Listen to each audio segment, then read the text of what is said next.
India गठबंधन का प्रतिनिधिमंडल आज चुनाव आयोग से मुलाकात करने वाला है। ये एक बड़ी जानकारी आपको दे रहे हैं, जिसमें जो सोर्सेज बता रहे हैं उसके मुताबिक शाम 4:30 बजे चुनाव आयोग से मिलकर गठबंधन की तरफ से 3 प्रमुख मांग की जाएगी। पहली मांग सुप्रीम कोर्ट के निर्देश के मुताबिक वीवीपैट में पर्ची का मिलान कराने की है।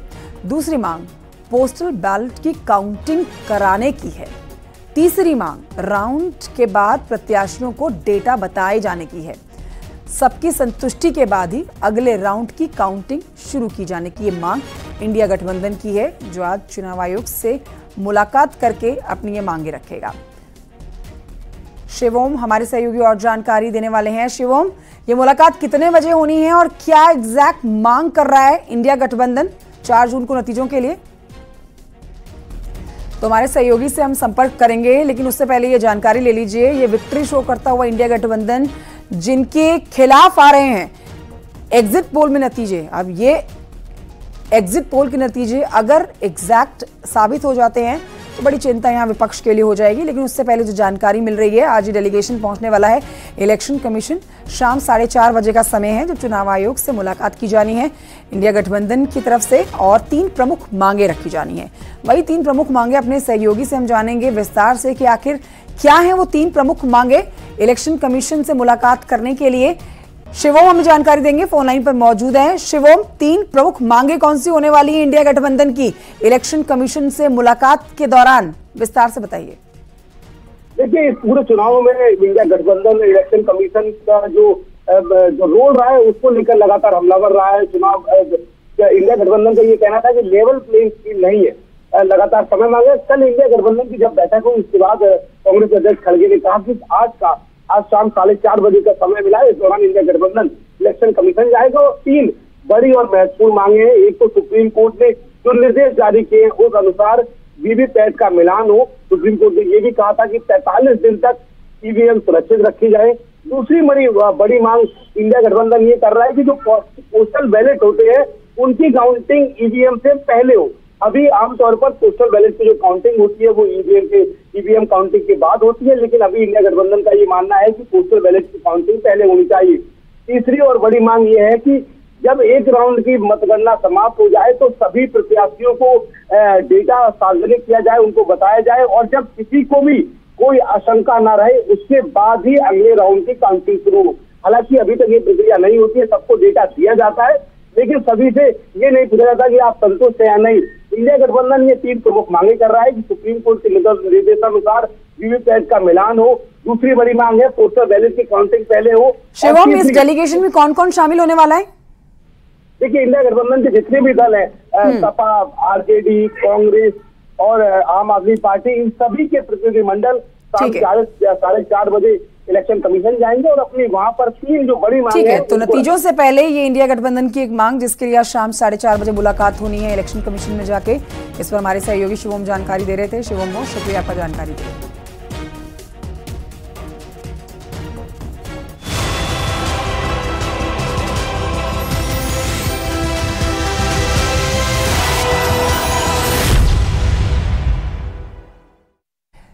तो एग्जिट पोल में उत्तर प्रदेश में बीजेपी को बम्पर सीट मिल रही है।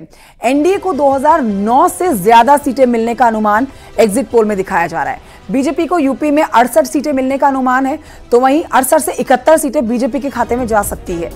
दूसरी तरफ इंडिया गठबंधन की आप बात करते हैं तो 9 से 12 सीटें मिलने का अनुमान एग्जिट पोल में इंडिया गठबंधन को दिखाया जा रहा है। और अगर आप अकेले कांग्रेस की बात करते हैं उत्तर प्रदेश में, तो 3 से 6 सीटें उत्तर प्रदेश में कांग्रेस के खाते में जा सकती है। अगर आप यूपी में आंकड़ों की बात करते हैं तो इस लिहाज से पिछली बार से बढ़त बनाते हुए और जो अनुमान बीजेपी ने जताया है उसी दिशा में आगे बढ़ते हुए आप देख पाएंगे एग्जिट पोल के नतीजे। एग्जिट पोल के ये नतीजे नहीं कहे जाएंगे, ये सिर्फ अनुमान अभी कहा जाएगा। 4 जून को सटीक नतीजे आएंगे, लेकिन एग्जिट पोल जो अनुमान दिखा रहा है उस पर प्रदेश के उप मुख्यमंत्री ब्रजेश पाठक क्या कह रहे हैं वो सुनिए। एग्जिट पोल ने ये दिखा दिया कि भारतीय जनता पार्टी प्रचंड बहुमत के साथ तीसरी बार माननीय मोदी जी के नेतृत्व में सरकार बनाने जा रही है और उत्तर प्रदेश में 80 के 80 सीटें राजग गठबंधन भारतीय जनता पार्टी जीतेगा और एक तरफा भारतीय जनता पार्टी चुनाव जीत रही है। माननीय मोदी जी की गरीब कल्याण योजना जन जन में पहुंची है और दूसरी तरफ समाजवादी पार्टी कांग्रेस के गठबंधन को जनता ने बुरी तरह नकार दिया है। समाजवादी पार्टी की गुंडई अराजकता चुनाव में भी खुलेआम दिखी। समाजवादी पार्टी के नेता के मंच को उनके ही गुंडों ने तोड़ दिया। कई बार ये रैली नहीं कर पाए, मीटिंग नहीं कर पाए, इनको हाथ जोड़ करके वापस आना पड़ा और कांग्रेस भ्रष्टाचार के दलदल में डूबे हुए लोगों का समूह है। जनता ने इनको बुरी तरह से नकार दिया है। केंद्रीय मंत्री गिरिराज सिंह ने कहा है कि जनता ने एक बार फिर से पीएम मोदी पर भरोसा जताया है और तीसरी बार बीजेपी की सरकार बन रही है। सुनिए।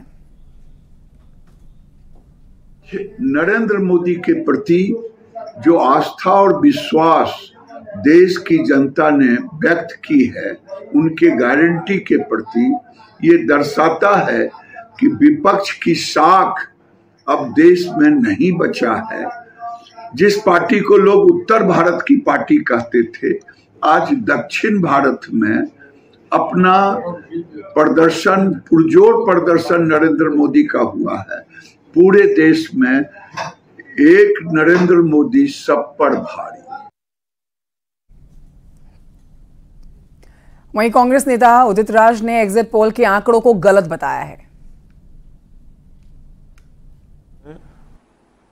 या तो महाबेईमानी की तैयारी है और एग्जिट पोल जो कल दिखाया गया, इनका सैंपल साइज कितना है, कैसे इनको पता लग जाता है? सब मैनेज्ड है और हम इसमें विश्वास नहीं करते। न्यूज 18 के एग्जिट पोल में केंद्र में एक बार फिर से बीजेपी की सरकार बनने जा रही है। एग्जिट पोल को लेकर वाराणसी के लोगों की क्या राय है, देखिए।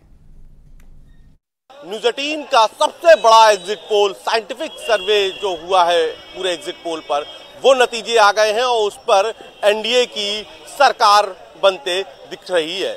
नतीजे साफ हो जाएंगे 4 जून को, लेकिन इस सर्वे के बाद लोग क्या सोचते हैं, इसके लिए हम वाराणसी में हैं और वाराणसी में आप ये देखिए चाय की दुकान है और वहां पर चाय पकत हो। तो अब हम बात भी कर लेते हैं, पहले गुरु से ही बात करें। गुरु महादेव चाय पकत हो। अब तो एग्जिट पोल भी आ गल। एग्जिट पोल में दिख रहा है कि एक बार फिर जो है मोदी जी बनियन प्रधानमंत्री। क्या लगा? तो एग्जिट पोल प्रधानमंत्री बनना तो पहले से ही तय था और मोदी जी के संकल्प को 400 पार की बनारस की जनता ने और बनारस की भाजपा के कार्यकर्ता ने मेहनत करके पूरा किया है। तो क्या लगा था जो न्यूज 18 का एग्जिट पोल आता हो वो बिल्कुल सटीक हो? एकदम 400 पार हो। अच्छा, कोई शक और गुंजाइश नहीं हो। कोई शक और गुंजाइश ना हो। तो जो है यहाँ से चला था तो हम एक दो लोगों से क्या गुरु लगा था कि 400 पार हुई? एकदम हो गया, लगत ना हो गल। एग्जिट पोल सही लगा था न्यूज 18 का जो एग्जिट पोल हो जिसमें सरकार बन रहा है फिर एक बार मोदी जी का? मोदी जी पहले ही बोल रहे हैं 400 पार मतलब 400 पार। जनता बस उसको खाली लागू करे के दे रही हो। क्या गुरु आपका भी लगा था? 100% 400 पार हो। हम मोदी जी जो बोल रहे कर दे पहले से। जो मोदी बोल देने कर देने एकदम आना ही है।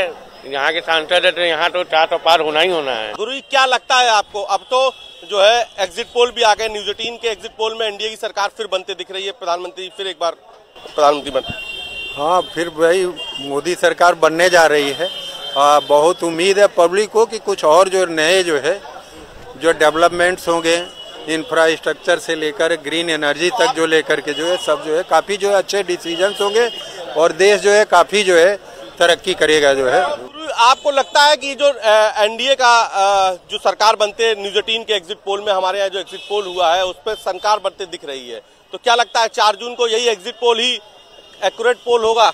निश्चित तौर पे इसी के आसपास रहेगा और ये तो तय है कि मोदी जी की सरकार बन रही है और बनारस वाले मोदी जी को ढेर सारी बधाई देते हैं और हर हर महादेव। तो एग्जिट पोल के आंकड़ों में बीजेपी एक बार फिर से सरकार बनाते हुए दिख रही है। वहीं प्रयागराज में मुस्लिम महिलाओं ने पीएम मोदी के लिए खास दुआ मांगी है। तस्वीरें आपको दिखा रहे हैं। नतीजे आने हैं 4 जून को, लेकिन उससे पहले एग्जिट पोल दिखा रहा है कि किस तरह से 400 की दिशा में बढ़ती हुई बीजेपी 400 पार के नारे को सत्य कर रही है। देश में 7 चरणों में लोकसभा चुनाव हुए हैं। अब इसके बाद नतीजों की बारी है।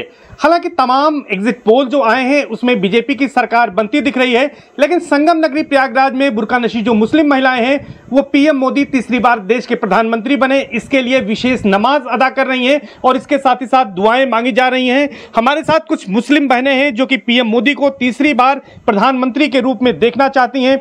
उनके सिर पर बीजेपी की टोपी है, हाथों में पीएम मोदी की तस्वीर है और मन में दिल में यह ख्वाहिश है कि देश के प्रधानमंत्री एक बार फिर से पीएम मोदी ही बने। हम मुस्लिम बहनों से बात करेंगे और जानने की कोशिश करेंगे कि आखिर आज किस तरह की दुआ वो मांग रही हैं। आज ये बताइए कि क्या नाम है आपका और किस तरह की दुआ और नमाज आपने अदा की है और किसके लिए की है? आज हम लोगों ने मोदी जी के लिए दुआएं मांगी हैं, नमाजें अदा किया है कि नमाज पढ़ के हम लोग जितनी मुसलमान महिलाएं हैं सब लोग ने दुआ किया है कि नमाज पढ़ के कि तीसरी मरतबा प्रधानमंत्री मोदी जी फिर से बने। तो आपको विश्वास है पूरा कि आपकी जो ये नमाज है, जो दुआ है, ये कबूल होगी? इंशाअल्लाह ज़रूर। हम लोगों ने बड़ी लगन और मेहनत से नमाजें पढ़ी, बड़ी इबादत की है कि मोदी जी फिर से तीसरी मरतबा प्रधानमंत्री बने। क्यों, इंशाअल्लाह ज़रूर अल्लाह ताला हम लोगों की दुआ कबूल करेगा। अच्छा, आप लोगों ने चुनाव प्रचार किया था बीजेपी का, तो किस तरह से चुनाव प्रचार किया था और क्या लोगों से अपील करी थी उस समय?